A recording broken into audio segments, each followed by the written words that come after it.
Sinabi po ni Senator Erwin Tulfo, wag daw akong masyadong hot doon sa flood control investigation. Ang sabi niya, relax lang daw ako. So mistake number 1, hindi po ako yung hot at hindi po ako yung hindi nagre-relax. Ang ating pong mga kababayan, every single Filipino has asked for an accounting of the biggest corruption scandal in our country in history, involving not billions, not tens of billions, not hundreds of billions, but it involves trillions of pesos. Akala ni Senator Lacson, akala ni Senator Erwin Tulfo, akala ni Director Matibag, akala ni Ate Claire, tanga ang mga tao. Breaking news mga kaibigan!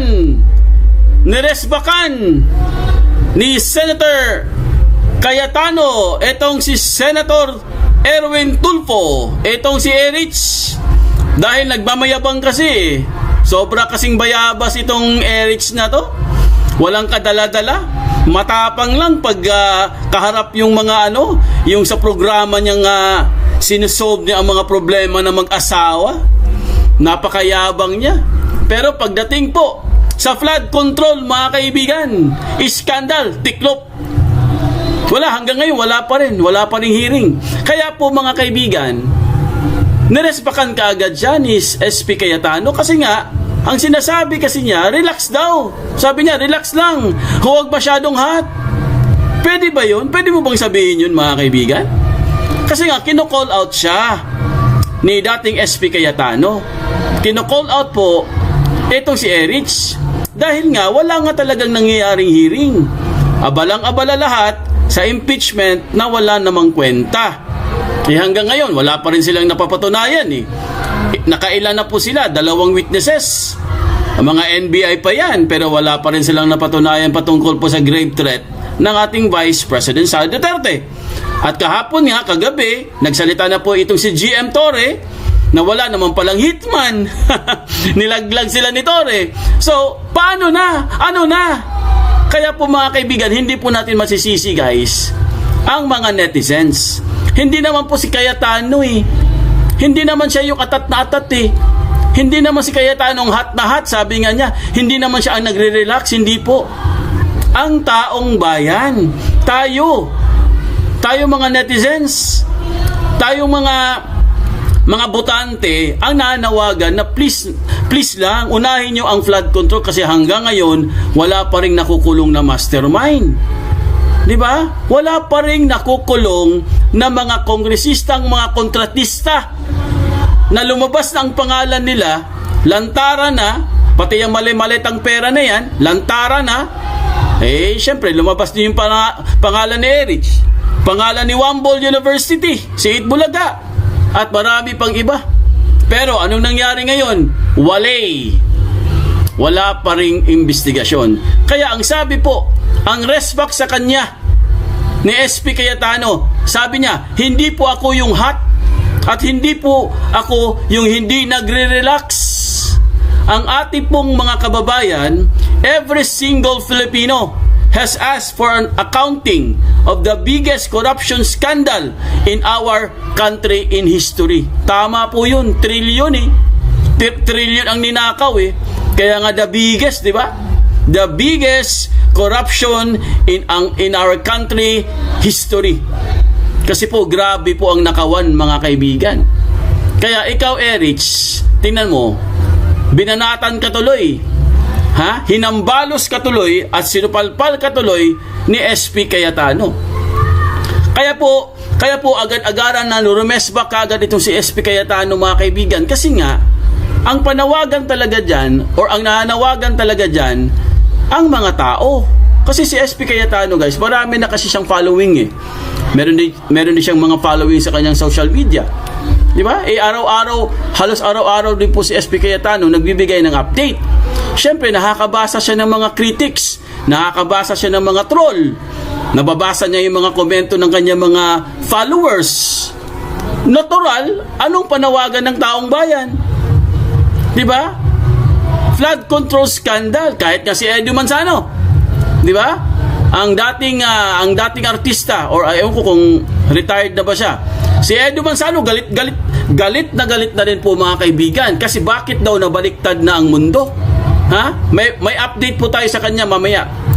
Bibigyan ko kayo ng update patungkol po kay Edu Manzano, guys, kasi ang sabi po ni Edu Manzano, bakit biglang nailihis ang usapan, biglang Marcoleta, biglang Cayetano, pero nasaan na ang flood control investigation? Nasaan na ang mga kaso? Nasaan na ang mga pananagutan? 8 bodyguards ang itinuturing na credible ayon sa ombudsman. Ano na ang sumusunod? Huwag ninyong ilihis ang usapan, ibalik ang pera ng bayan. Yan, galing po yan kay dating artista or itong si Edu Manzano. Di ba? Masisisi ba natin, guys, na katulad po ni Edu Manzano na magko-call out din dahil nga nawawala na po tayo sa totoong issue? Napupunta tayo dito sa impeachment na klarong-klaro naman isa itong moro-moro dahil wala po silang sapat na ebidensya para po matawag nating impeachable offense sa ating Vice President Sara Duterte. Kaya guys, hindi po natin masisisi ang karamihan, lalong-lalo na po itong si Edu Manzano. Kasi tama talaga siya eh. Bakit po napunta tayo doon kay Bakit napunta tayo kay Marcoleta, kay Cayetano? Kasi nga, ang susunod po na uhulihin at ang susunod po nakakasuhan ng plunder na non-bailable case, malamang sa malamang po mas malinaw pa or mas klaro pa sa sikat ng araw, malamang sa malamang si SP Cayetano po ang huhulihin. Sigurado ako dyan, guys. Nagpapanggap itong si director, nagpapanggap lang yan. Kunwari, sabi niya, wag po kayong mag-alala. Ha? SP Cayetano, wag daw mag-alala. Wag mag-alala. Nagsalita na si ombudsman eh. 'Di ba? Nagbigay na siya ng pahayag.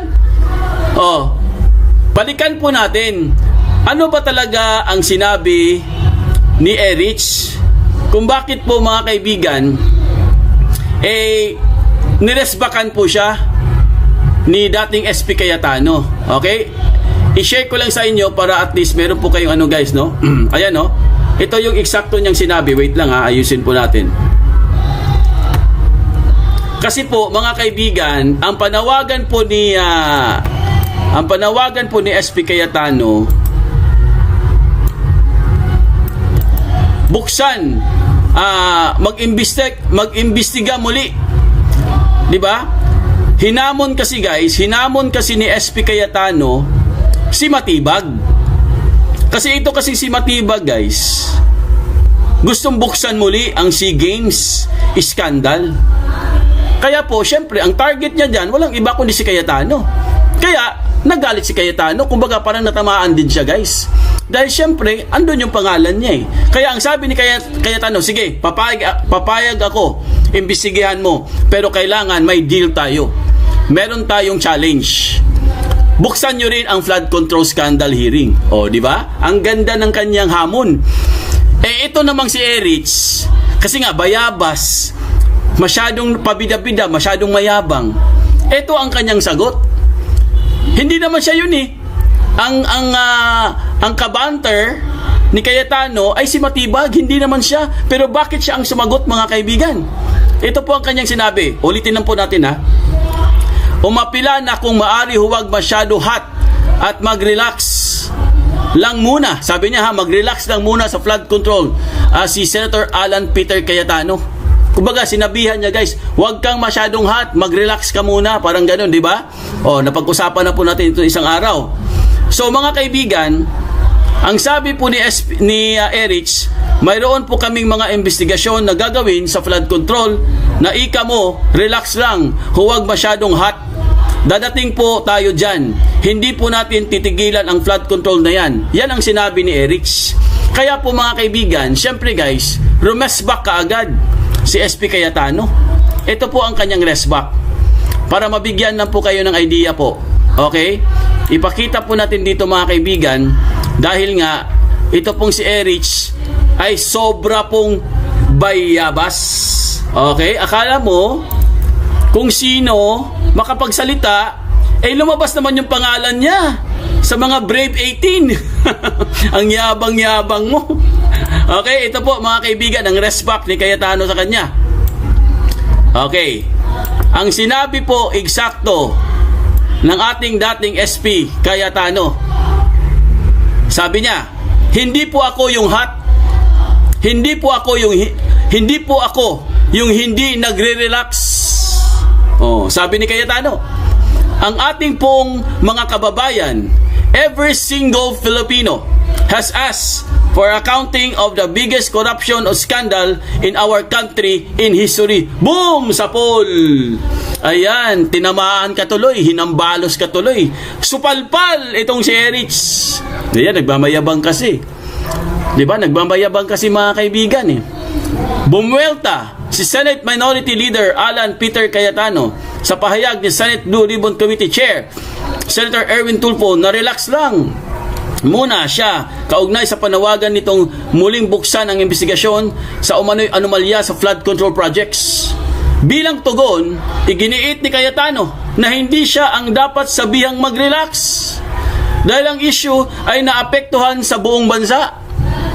Ang sabi niya, relax lang daw ako. Hindi po ako yung hot at hindi po ako yung hindi nagre-relax.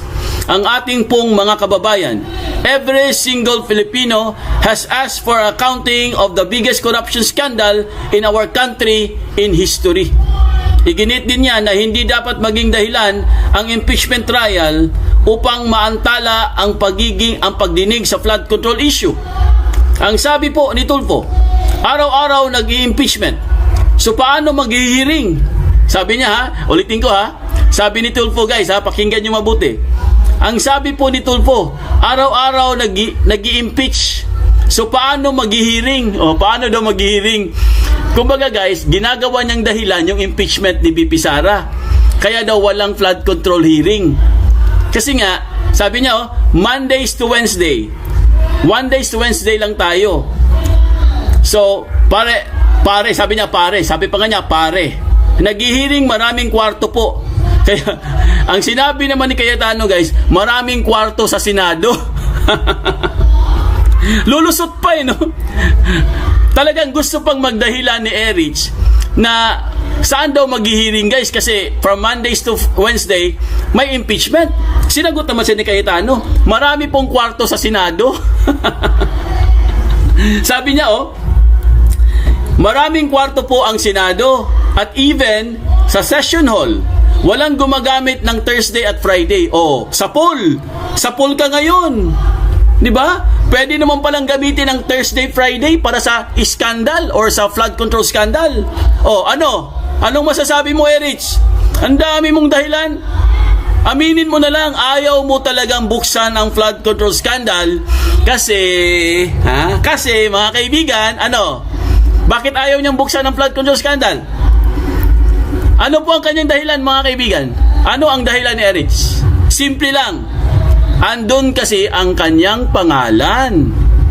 Lumabas kasi na tumanggap siya ng malay-malitang pera. Kasama po si Itbulaga, ganun din, tumanggap din ng mga malay-malitang pera at marami pang iba. May mga senador din na tumanggap din. Yung mga naghuhudas. Sino ba yung mga naghuhudas? Yung mga tumalon, nakatanggap din sila. May mga kaso din po sila, mga kaibigan. Kaya aminin mo na kasi, Erich, huwag na po tayong gumawa ng marami pang dahilan. Huwag na po tayong mag-reason out. Aminin nyo na lang. Kaya ayaw mo mag-hearing, kasi nga, mabibisto kayo. Diba? Kaya gustong-gusto nyo ang impeachment. Kasi ang impeachment, guys, nakafocus lang po yun kay Vice President Sara Duterte. Nakafocus na po yung black propaganda na yun sa ating Vice Presidente. Kaya po guys, ang sabi dito, matatanda ang sinabi ni Cayetano na handa niyang suportahan ang investigasyon ng National Bureau of Investigation or NBI sa umano'y irregularidad sa 2019 SEA Games. Basta't payagan ding busisiin ng Senado ang umano'y mga anomalya sa flood control projects. Ayun, sapol. Laban ka, Erich? Laban ka, Erich? Oh, yan ang pinakamagandang challenge. Yan ang pinakamagandang hamon, mga kaibigan. Deal or no deal. Kasi masyadong mayabang eh. Masyado siyang bayabas. 'Di ba? Kaya po maraming nagagalit sa kanya, mga kaibigan, dito kay Erich, guys. Kasi nga, ang hilig niyang sumagot eh. Ang hilig niyang magbigay ng statement na hindi niya iniisip. Hindi niya dapat kasi bago ka mag-post, isipin mo muna yung sinasabi mo. Kasi marami pong tinamaan dito, guys. Buong Pilipinas po ang naghihirap dahil sa trilyon ang nawala. Tapos sasabihin mo, relax muna kayo. Ay tinamaan ka pala ng tinamaan ka pa na lang magaling eh. Kaya pala ganyan yung ugali mo eh. 'Di ba, mga kaibigan? Sino pong magre-relax? Makaka-relax ka ba niyan? Eh hanggang ngayon wala pa rin po nakukulong.